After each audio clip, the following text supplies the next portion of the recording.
I'm Rick Edelman. Today we're heading to the racetrack to see if owning a racehorse can put you in the winner's circle. And if you think those odds are bad, how about mining on the moon? Homer Hickam, whose story was told in the movie October Sky, will tell us how it really could happen, and sooner than you think. And of course, we're going to have lots of down-to-earth advice on where to put your cash reserves, whether you should pay off your mortgage, and how to hire a financial advisor. All this coming up on this week's edition of The Truth About Money.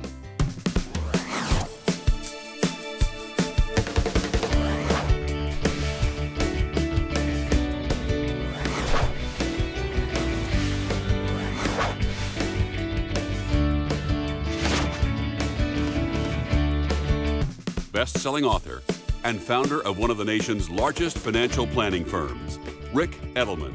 Imagine owning a horse that wins the race and you get to stand in the winner's circle with him. The money and prestige are great, but what's the cost of owning that horse? My colleague, investment advisor Brandon Corso, spent a day at the races to find out.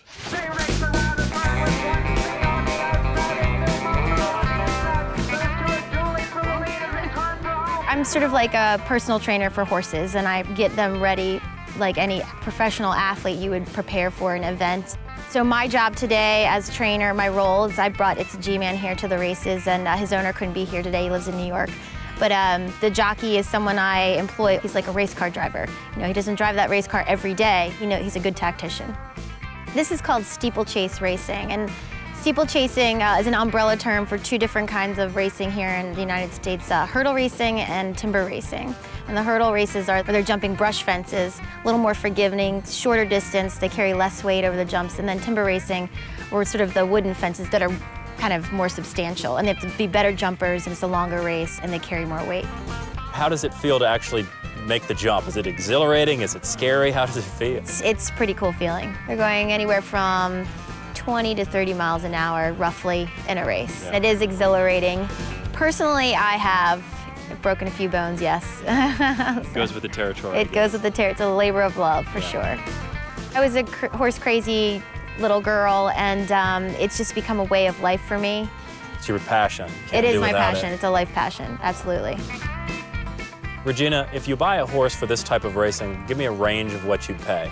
Well, Brandon, you could be anywhere from $2,000 from a horse that you're going to buy that's a little less experienced and you're going to turn it into a nicer horse, to an accomplished horse that's well-bred for, you know, people go to Europe and buy them there where they're specifically bred for steeplechasing for about $100,000. Wow. So what other costs are there besides the cost of the horse? Well, their daily training and maintenance isn't cheap. You're going to pay $50 to $80 a day, probably. To train it?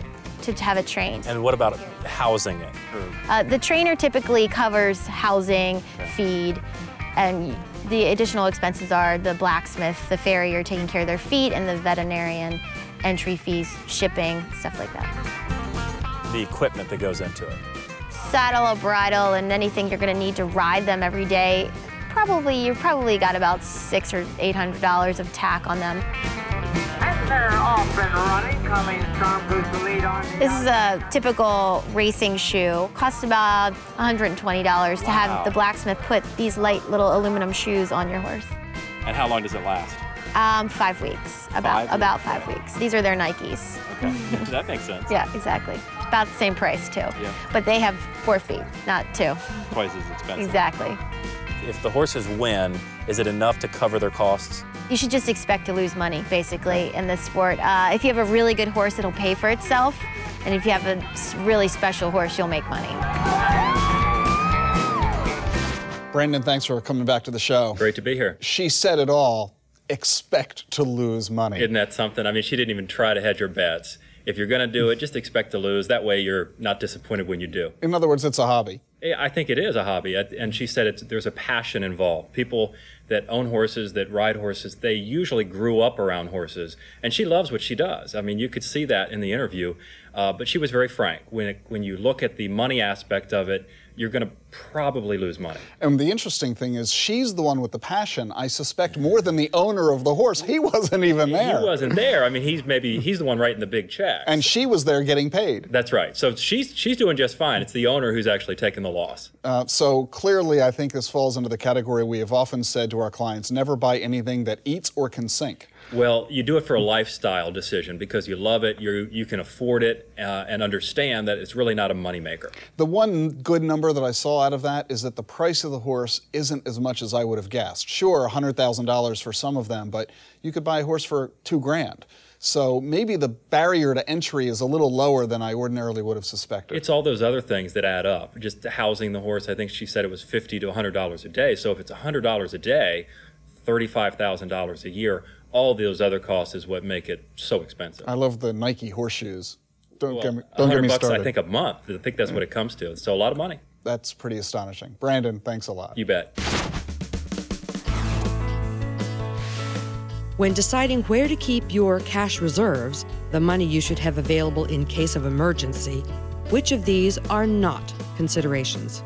Safety, interest rate, stability of value, accessibility. Think about it, and we'll be right back with the answer. At a recent conference, investment advisors were asked just one question. Should financial advisors be paid by fees or commissions? I think that an advisor should be paid on a fee basis. That puts him on the same side of the fence as a client. Definitely fee. I prefer an advisor that is paid on fees versus commission, because commission is an incentive for someone to sell you something that's not necessarily in your favor. I would prefer an advisor who charges a fee. They are transparent, they're acting as a fiduciary and in your best interest. Generally, it's better if an advisor is paid by fees. That way, they are sort of on the same side of the table as you are. As your assets grow, so does their revenue. So they're working in your best interest in that case. When you are putting your cash reserves away for safekeeping, the only factor not to consider should be the interest rate you will earn. Your reserves need to be instantly available without penalty and completely safe from any investment loss. And the only way to get that is from investments that pay very low interest rates.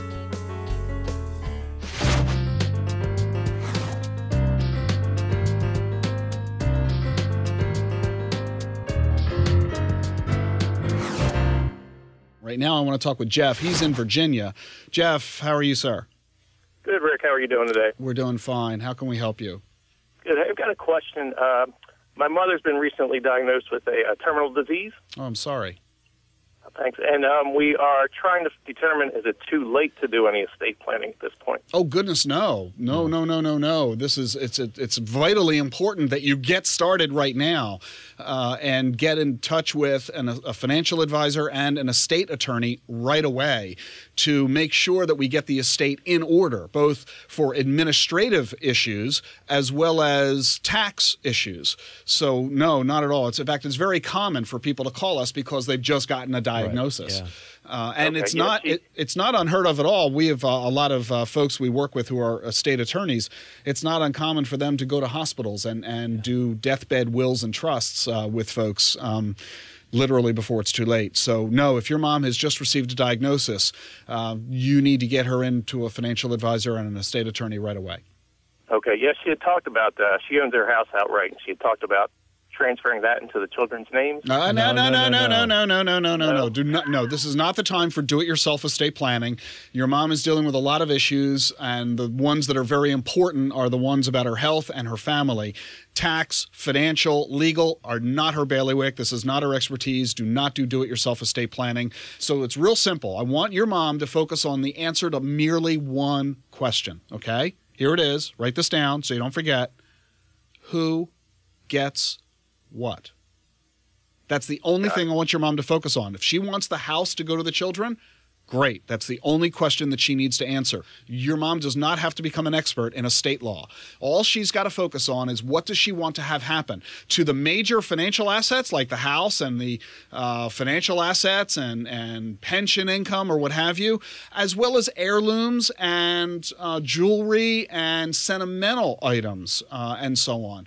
as well as sentiment itself. She ought to write a letter to her children and grandchildren and such. So there's those issues that she should be focusing on. She doesn't need to worry about the details. That's the job of the financial advisor and the estate attorney, okay?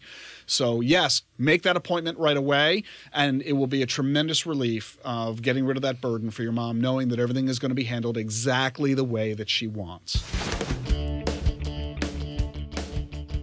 This is a weird show because like when they got the emails, like, you know, you got to talk about finances, you got to talk about money, and all of us don't have a whole lot of material on money.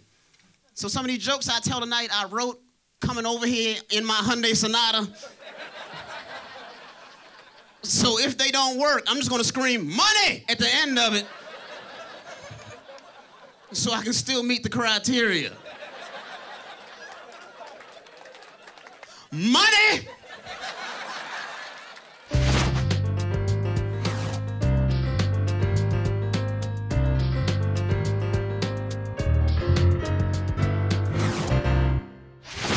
Howdy, Rick. You generally advise people to keep a long mortgage, and you indicate that if you need to later down the road, you can sell your investments to pay off the house or take care of any other financial issues that you have. That calculation doesn't seem to take into effect the additional costs that you would have of capital gains if you have to sell the investments, any brokerage fees that you might have, that type of thing.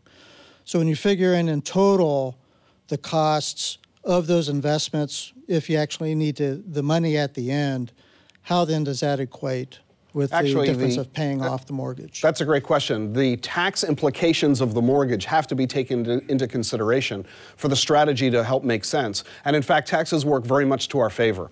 So here's why. Let's say that you have a mortgage that costs you 7% and you invest money at 7%. Seems like it's a break-even, doesn't it? In fact, it's profitable. And the reason it's profitable is that the mortgage interest is tax deductible at your top bracket, which might be 30, 35%, what have you. But the investments are subject to capital gains taxes of only 15%. So thanks to tax law, which give you a bigger tax break on the mortgage than what it costs you on the capital gain, you actually win. You don't have to invest profitably to be profitable net of taxes. So it works to your advantage. And that's one of the other reasons, it's a very minor reason, but it's one of the other reasons that we like the idea of having a big, long mortgage. But the most important thing to understand, and this speaks directly to your concern, is that I am not suggesting that you take money out of your house and invest it in the stock market. That would be pretty risky, because we all know what can happen in the stock market. And heaven forbid you take your home security, your house, and invest it into something that loses money. Not only do you lose your investments, you lose your house along with it. So I'm not suggesting that you invest the money aggressively. What I'm suggesting is that the reason you carry the mortgage is so that you don't have to give your available cash to the lender. You get to keep it. And by keeping it, even if it's in the bank, that money becomes liquid and available cash reserves. And we discover that for most Americans who have relatively limited means, and they're choosing between the ability to save money on a monthly basis or not, the truth is that a mortgage actually helps you save for the future, and tax law makes it even easier to accomplish that. Simple as that. I didn't care about health care until last year. Last year, I broke my wrist. I found out just how raggedy my health insurance is. Seriously, you don't know. I broke my wrist. I'm laying on the ground. Ambulance shows up. No siren. Just drove up. Said, you're not covered for siren. That's... we stop at lights with you. You got the bad insurance.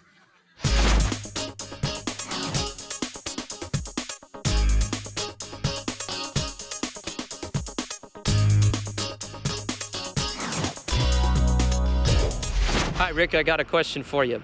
What can college students do to avoid getting into massive amounts of debt, but still get degrees that are worthwhile so they can earn a good living when they graduate?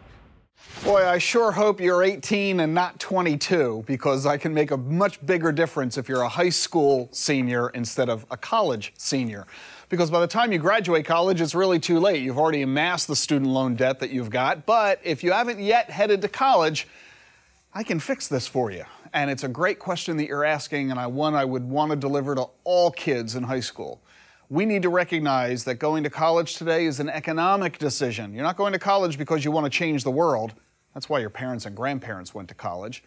You're going to college because you want to make an improvement in your own financial future. And that means we need to consider something called the ROI, return on investment. So how do we minimize the cost of the investment in order to maximize the return on that investment? It's real simple. Number one, if you really want to minimize your expenses, don't go to a 4-year college straight out of high school. Instead, go to a 2-year community college. Do that for 2 years, you'll dramatically reduce the cost of the education, and virtually every state requires that once you come out with an associate's degree for 2 years, they are guaranteed to accept you into the state 4-year colleges. By doing this for 2 years, you live at home, you've saved room and board, which is, by the way, half the cost of going to college. And let's face it, freshman year of college these days, it's nothing more than 13th grade. You're not going to take any courses related to your major as a college freshman, so get them out of the way at the bottom dollar cost of a community college, which is also, by the way, a pretty darn good way to get a good education. Next, focus on an in-state public college. Why? It's a lot less expensive than an out-of-state private college. Oh, and one final point. Don't worry about this hurting your career prospects. Employers only want to know that you have the degree. They only want to know that you can do the job. Most employers couldn't care less where you got the degree from. And if any studies are relevant, here's one that is. Most employers actually prefer that you went to a local university instead of a fancy, big-name, out-of-state university. So don't feel that for the vast majority of us anyway, that fancy, highfalutin Ivy League degree is really necessary. Unless you're going to go into some pretty specialized fields, it's not going to make any difference at all. Oh, and one final point. Keep in mind that for an awful lot of grads today, graduate school is in your future. So before you blow your wad on undergrad educations, focus on how much money you're going to spend on a graduate degree so that you can keep that in mind as well. How many of the 500 largest companies in the world are based in the United States? Is it 76%, 28%, 12%, or is it 95%? Think you know the answer? We'll be back with the real story in just a few moments.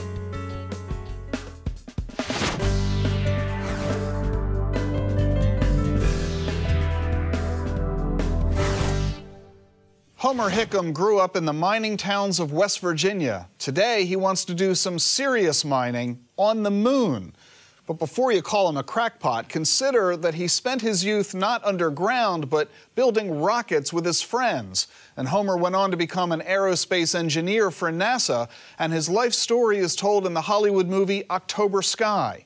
Now, his new novel, Crater, explores the idea of mining energy resources on the moon. Homer, thanks so much for joining us. Well, thanks for having me, Rick. So is the whole idea of going to the moon to mine it for energy resources, is that a profit motivation, or is that a way that you can see us solving our energy crisis here on Earth? Well, maybe both. The cool thing is when the Apollo astronauts came back with all the rocks, we noticed they were covered with dust, and somebody said, what's in that dust? And they started looking at it, and they discovered that it was this, embedded with this isotope called helium-3, which is a product of the solar wind.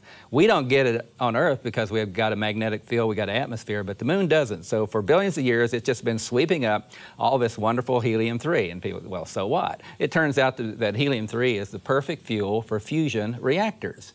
We have a severe shortage of fusion reactors right now, but someday if we're really interested in clean energy, fusion is going to be the way to go. And there already are reactors that are out there but not commercially viable yet, but they will be, and when they do, we'll want helium-3. Makes sense to me that somebody's going to see a way to get up to the moon and get that helium-3 and bring it back. The trick is to make it economical. So an infrastructure has got to be built, like the Transcontinental Railroad 100 and some years ago, to get back and forth to the moon. So the key, though, the key dilemma we're dealing with is that NASA has just shut down our space program, that we've mothballed the shuttles and told the astronauts to go get other jobs. Yeah. So in the absence of the federal government taking the lead on this, it is really now up to the private sector. So is that what it's going to take, the commercial sector, the private sector funding this? Well, I think so. We're at this crossroads right now. For some reason, the federal government decided that human spaceflight is not particularly important to them. That's very clear. Or they would have had a follow-on successor to the shuttle. They didn't, and they were going to let commercial folks pick it up. But they weren't sure that was going to happen, but thank goodness. My mom used to say God looks after fools, drunks in the United States of America. We had Elon Musk and SpaceX especially that were building this whole series of rocket launchers, which, by the way, their engine is based on a NASA design called Fast Track. So which you might have had something to do with. I had a little bit to do with it. And it's a very simple little engine, and they made it even better, a lot better, as a matter of fact. So they are in like a perfect position to make the business case to let them take over flying Americans into space. And I say, why not? In your book, Crater, it's a novel. It's, it's following the path of the pioneers who are actually going to the moon and doing the mining operations. Yeah.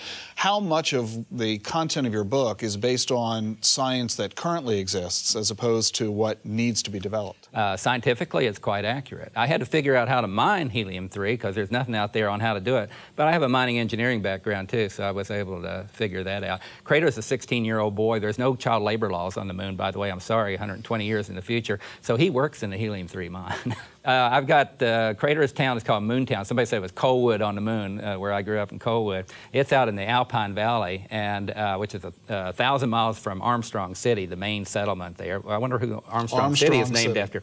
And Crater has to actually travel the 1,000 miles to get to Armstrong City. That's part of the plot. He's a convoy scout carrying helium-3 across the moon. So I got to look at all the features on the moon and try to figure out what Crater would actually see as he's going across, and what technologies he's working with. And one of them is a biocomputer called a gilly. A gilly is Gaelic in Irish for helper. And the gilly is actually a blob of slime mold cells. That is a biocomputer. Look up slime mold, interesting stuff.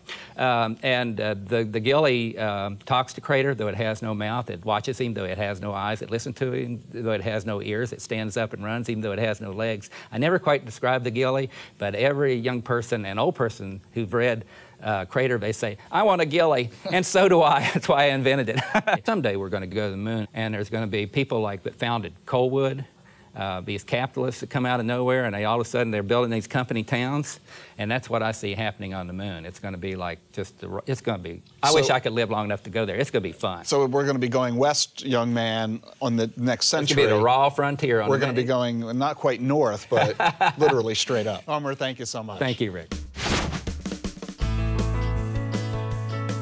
Of the 500 largest companies in the world, 28% are based in the United States. Are you surprised? Did you think it was more or less? Before we go, a few thoughts about today's show. Not that long ago, Homer Hickam's tale of mining helium-3 on the moon would have been considered pure fantasy. Not anymore. Scientist and entrepreneur Ray Kurzweil predicted on last year's show that advances in medical science will keep us healthy and active to the age of 125 and much longer. Indeed, today's science fiction will soon become fact, and that means we now have more incentive than ever to save and invest for what really could be decades and decades of retirement. And that's the truth about money. See you next week.